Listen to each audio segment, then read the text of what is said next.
Hey everyone, y'all see how quick life just came back around and it smacked you upside the head? I'm back, so welcome if you're new and welcome back if you're returning. So this is P-Valley episode 2 and this one is called Scars. First of all, I'm like, okay, they started this thing out with that, you know, the little white black man that was sitting up there, a little freaky self in the room looking all extra tied up, and I was like, okay, well, what they doing in this room? Look like clouds on the wall. I don't know, the room was cute. It made me want to put one in my house. I like that little room. There were a couple things in this episode that like kind of stood out. So first of all, Autumn Night seemed like she was dancing for a phenotypical woman. I don't know, was that a woman? I don't know what was going on, but I thought that was a woman. And I was like, oh, that's cute. Look at them doing a little inclusion thing. And speaking of like inclusions and invasions and evasions, did this chick really say tax invasion? Is that what she said? Because I thought I heard tax invasion.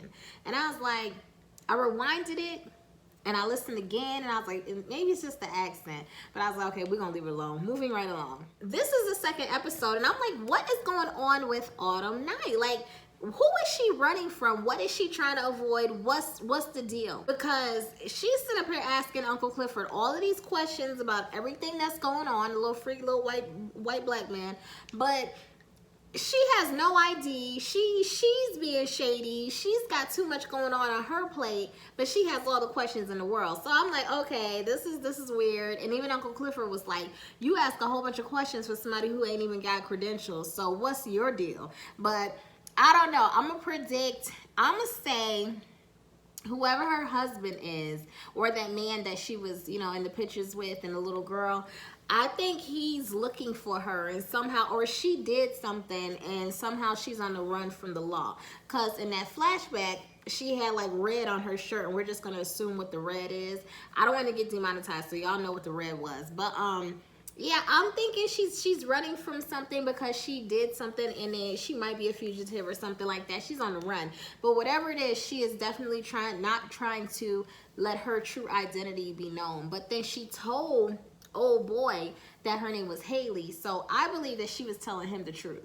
And did y'all notice how nasty that bathroom was? And then she had the nerve to be whole barefoot in that bathroom in that nasty ass stall. I was like, wait a minute, she got no shoes on? What is going on around here? But anyway, so yeah, I don't think I could work under those conditions because I've seen some nasty bathrooms in my time, but that just the whole place just look creepy crawly to me.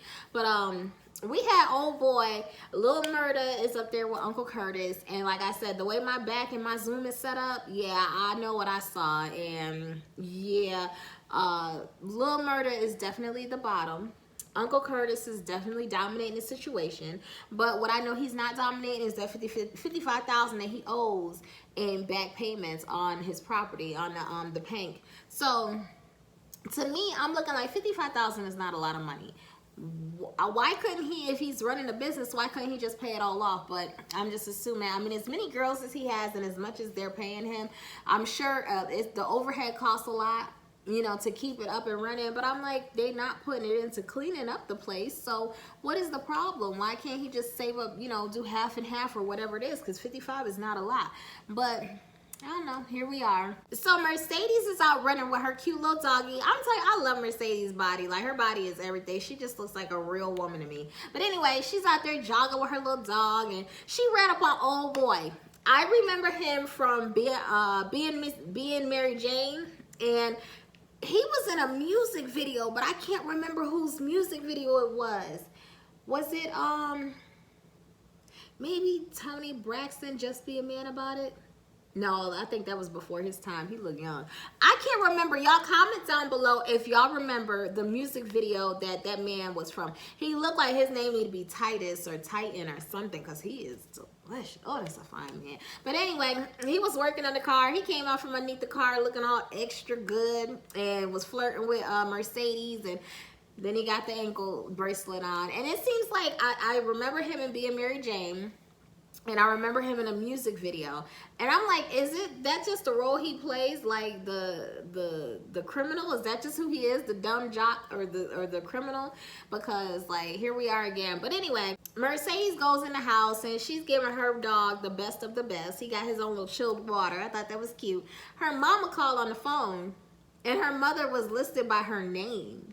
I'm like, how your mama got her name in the phone? It's just, you know, her, or what, Patricia? How does it have her regular name? So that already let me know the dynamics. Like, there's no real respect there. So I don't understand why she let her mother swindle her out of all that money. But I guess that's just guilt for what she feels she's doing wrong in her life. Whatever the case may be. One of the lingering questions I have is, who in the world is Montavious Hill? Maybe that's the husband that our girl Autumn Night is running away from. I don't know, but we gonna find out. Montavious Hill, so her name would be Haley Hill, right?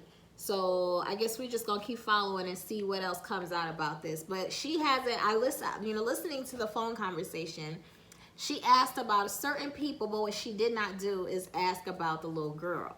So we know her little girl's got to be, you know, because if her little girl was still around, she would have asked about that name when she called FEMA. So Andre Watkins sitting up here with his fine self, and he's over there he's in the field waiting for the brothers to come out. And I said, hold on, did this motherfucker just say pick some cotton? Instead of taking pictures, why don't you just go ahead and pick it? I was like, oh, they have so many racial undertones. Like, you know what? Okay, so he's there because he wants to, he's I guess the go-between. He's trying to broker this deal for Promised Land Casino and Resort. So the two brothers, they want to sell it, but then you got the white black man who is the half brother, and he's like, no, we're not gonna sell it because it doesn't make sense. So I get why the brothers want to sell it, but I also get why the white black man doesn't want to sell it, because in my opinion, the brothers have money. They come from money. There's just long money. Money's not a thing. The way the white black man is looking at it is like, his name is Corbin. The way he's looking at it is like, I need to, now is the time. My whole life I had gotten nothing for being who I am. So now is the time. If I'm going to make some money, I'm going to really make some money. We're not going to play with it. So he was like, let's just make this a long-term thing, because there's way more in this than what you can just chump me off with. And I'm sorry, but I agree with him 100%. So now they out here washing the cars, and you see Uncle Clifford came up there with them big old brown shiny legs. I was like, all right, come through, Cliff. That's what I'm talking about. So the mayor was there, and he's like, if your girls are going to be naked, you can't sell alcohol. And I'm like, why not? So if they are clothed, then they can have alcohol. What's the issue? But I had to remember, this is the Bible Belt. And things are just different, because it doesn't make sense to me. If people are there, the patrons are there, they're gonna want to drink. And it seems to me that Uncle Clifford has no problem going around and cutting corners, because they are still serving it up inside the club, inside the Pink. So that really doesn't matter. But yeah, just the whole idea that he's saying the girls have to be clothed and stuff. For the most part, I mean, they are pretty clothed. I see they all have their bottoms on. So what's the issue? And it's not like these Atlanta clubs here, because see, these girls out here, you get to see their whole life when you go to the club here. So these ones, they have a little bit more modesty, actually a lot more modesty. So I'm not really getting why, Uncle Clifford's not able to sell liquor, but it ain't stopping him, because he's still doing his thing. Now, the funny part to me was Autumn was being super messy when Mercedes asked her for the leather cleaner. All she had to do was give it to her. She wanted to be nasty. Mercedes got out the car. All of a sudden, she had one of the flashback moments again. Now, she done climbed through the roof of the car, the sunroof. I'm sitting here like, this fool here, she needs to seek help. She is a troubled young woman. She got a lot going on. But she climbed through the roof, and she blaming Mercedes. Mercedes is like, chick, I ain't do nothing to you. All of a sudden, you got, crooked little humpback. She came and she was like, listen, the child lock was on, you need to chill. And I just love how Uncle Curtis handles them girls. He's like, listen, you need to go home. She's like, I don't want to go home. No, you need to go home, because what you're doing right now, this is not okay. So Mercedes goes to bring her home. Mercedes, with her nosy self, wants to go upstairs and see in the house. And I'm glad she did not let Mercedes come in there, because Mercedes is shady. She don't like nothing about you. And the only reason she want to get into that house is so she has something to talk about. Y'all know people like that, who they always want to come to your house, or they always want to come to something you got going on, knowing they don't really fool with you. They just want to be nosy as hell. Yeah, she did the right thing. She said, oh, you got some red drink? I don't drink Kool-Aid. Close the door. I would have handled it the same way. So when Autumn finally got access, Autumn Night got access to the computer. She transferred $9,000, and her email that she used was HBIC, We all know what that means, 91. And I was like, okay, so $9,000, that's not a lot of money, but it's enough to get her where she's trying to go. But she took that money from an account, and it didn't really seem like she didn't know what she was doing. She knew the money was there. So I'm like, why does she have to use Lakeisha Savage instead of using her own name? But we know she had to have ID, and the ID is Lakeisha Savage ID, so she used that to get her money. I'm guessing that is her account, but she just didn't have ID to access that account.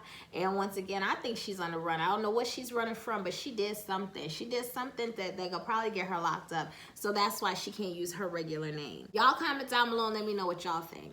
Then we got Lil Murda. He has some good ideas. All that boy wanted is his music played. He ran up on Uncle Curtis. Uncle Curtis is like, listen, Lord, not today. Then all of a sudden, he goes into the kitchen and he's telling Curtis what he could do, because he's like, people talking about you already. You need to fix this situation with these wings because they out here giving everybody gas. So she's like, what do I do with the wings? I like the idea what he said. Put a little bit of cannabis oil on it and sell it to these people. They go out there and they give it to Corbin and old boy while they eating. And old boy was like, wait a minute, something ain't right with these wings. Something's going on. Is everything moving in slow motion? That's how you do it. If Uncle Curtis really wanted to maximize and not keep people waiting, what he should have done is had 2 flavors, maybe 3, that's it, on the menu. Have the special wings, the cannabis oil wings, and lemon pepper, and maybe a hot wing. That's it. Because all this variety is causing them to get behind, and people are getting tired of waiting, and it's really costing them money. So they could make batch orders of these wings if all they have are like 2 flavors, maybe 3 different flavors. And that's a way to not only keep your customers happy, but maximize what you're doing. And not all the variety, just it costs money, it costs time. So yeah, that's just what I would do. Now, when Miss Mississippi was saying that she wanted to keep breastfeeding because she wanted to keep her nitties out of Derek's mouth, I was like, do breastfeeding even stop men? Breastfeeding don't stop no man, but I don't know, maybe I'm telling my business. I ain't never seen it stop anybody. Anyway, Corbin wants to lease the land for $10,000. I mean, $10 million. I think that is the smartest thing ever. But at the end of the day, that's not why Andre is there. So Andre needs him to sell. And come to find out, Andre's uncle is actually the mayor. So, well, he said goddaddy. That's his goddaddy. He's the mayor. So, you can tell there's something there, and this goes a little bit deeper than just, oh, he's just brokering for the company to bring the casino and resort to there. No, this goes way deep. So we just gonna have to keep watching because there's a lot to be unfolded. What do y'all think so far? Comment down below. Make sure you guys subscribe to my channel, hit the blue bell for notifications, thumbs me up or down. Let me know if you like this show so far and what's going on. So side note, I love how flawless her C-section scar was. I thought the scar was beautiful. Like, they did a really good job on her C-section. And when she was in there and she was talking about shell companies, I was like, oh, maybe that's how she knew, she knows so much about it, because she's done it. Maybe she stole the money from somebody and stashed it, and now she's withdrawing it, but she can't use her regular name because she got a case pending. I don't know what's going on. I'm painting all kinds of stories in my own head because we don't have the information. We don't have all the details, but I want to know what's going on with this. But she told him about the double shell and, going to different states. And what she said, I think she said Maryland is the place he needs to be, or Delaware. She said one of them. I wonder if that's true. I'm actually gonna look it up. And if any of y'all criminals know, y'all drop down in the comment section and let me know. And there's something else I thought was kind of strange. I'm like, she seems awfully comfortable being butt-ass naked. Maybe she's done this before. I don't know. She just seems super comfortable naked. So, okay. So I was so glad when Mercedes finally stood up to her mother. That's what needed to happen. And then when they were in the office and the Autumn Night had put the money down, and Mercedes is like, I wonder how you got that money, acting all crazy, talking trash. And the girl walked out and said, oh, my money is on Mercedes. Hit that man told her. And he said, you ain't got no money. Now bring your ass on. I laughed so hard. But I'm just like, I understand where Uncle Curtis is coming from. Stop doing things to make yourself stand out when you already know. First of all, you knew. Second of all, you high yellow. Third of all, there may be people who are haters up under you, or just, this is a real cutthroat environment. don't make yourself that much of a target. So she's doing the right thing, but she's doing too much at the same time. And speaking of doing too much, like when she called old boy on the phone, Andre was on the phone and he got off the phone with his wife so fast. Like, I was like, wait a minute, I didn't rewind it, but I didn't even hear him say I love you. He was quick to get off the phone with her. So they're doing their thing and she's, you know, on the phone, and I thought that scene was awesome. I'm gonna tell you, it just had me sitting here like, what was really in them damn wings? Cause they are on one. But anyway, wait, you know, she was like, oh, you gotta go slow. He was like, listen, I ain't got all day. Ain't nobody got time to go slow. Let's get this thing on the road. And it just seemed like they both went to a different place. I was like, yeah, the cannabis oil from the wings and kicked in. I said so much to the point where she got a little baby up there calling her by her name. He said, Haley. I said, oh, all right, well, there it is. So I'm really thinking he's the only one that can connect her to that name, because he's the only person that knows that name, that name that she's given.